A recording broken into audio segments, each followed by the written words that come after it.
Keuntungan Saudi Aramco hampir sama dengan APBN Indonesia, sekitar 1.600 triliun rupiah atau sekitar 120 billion dolar per tahunnya. Keuntungan Apple Incorporated sepertiga APBN Indonesia, yaitu sekitar 750 triliun rupiah atau sekitar 50 billion dolar. Sales atau penjualan per tahun Aramco 360 billion dolar atau 5.100 triliun rupiah. BUMN Indonesia itu asetnya katanya 5.000 triliun rupiah, yang biasa kalau pebisnis punya prinsip dagang harusnya omsetnya 1:1 dengan asetnya. Ini kalau perusahaan swasta loh yang kita bandingkan, dan yang kelola oleh profesional yang tidak bercampur dengan tim ses pilpres untuk dapat hadiah jadi anggota komisaris. Juga balas jasa pendukung tim hore pejabat berkuasa menduduki jabatan untuk hadiah. Nggak ada yang begituan. Kalau benar dikelola, maka saya yakin BUMN ini bisa juga 5.000 triliun rupiah omsetnya dan tidak jago kandang tentunya, merambah ke luar negeri. Saat ini cara pengelolaan BUMN ini agak lucu. Masa BUMN lihat rakyat Indonesia sebagai pasar? Ya geblek aja kalau begitu. Rakyat Indonesia itu aset, bos. Yang namanya pasar itu di luar negeri. Bisa nggak mikirnya kayak gitu? Bisa nggak mindsetnya seperti itu? Rakyat aset, bukan market. Jangan menjual produk BUMN ke rakyat dengan harga mahal.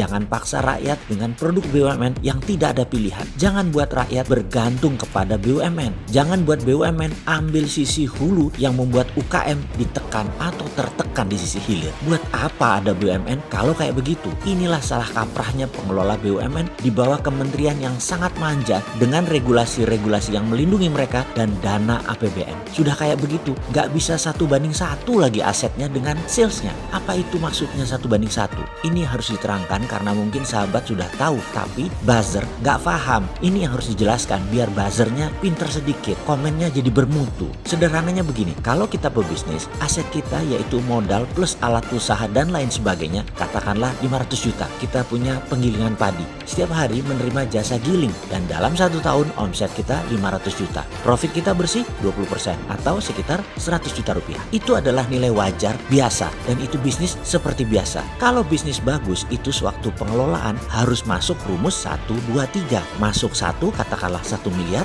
tahun kedua harus jadi 3 miliar. Yang naik 3 kali lipat itu biasanya 1 asetnya, 2 penjualannya, atau profitnya. Yang terbaik adalah omsetnya 3 kali naik dari asetnya, modal dalam hal ini. Itulah bisnis bagus yang masuk dalam rumus 1, 2, 3. Kalau masuk 1 dalam setahun omsetnya 1, itu wayai. Ya harusnya dapat, itu standar. Jadi kalau BUMN asetnya 5.000 triliun, omsetnya juga harus 5.000 triliun. Dan kalau untungnya 20%, ada 1.000 triliun untung BUMN, dan ini akan menolong APBN. Sekarang berapa setoran APBN dari BUMN? Wis repot Eki kalau ditanya begini. Wis ruwet sudah, gemeter yang ditanya begini para pejabatnya. Kalau punya hati sih, wis kelihatan sudah asli nih. Jadi bagaimana ke depan ini BUMN? Mana nih sudah setahun jabat, sudah berapa banyak setoran APBN ke BUMN? Loh, kok APBN setor ke BUMN ya? Bukan harusnya sebaliknya, BUMN setor APBN. Kok masih netek sih? Kok bukannya nyetor malah minta disetor?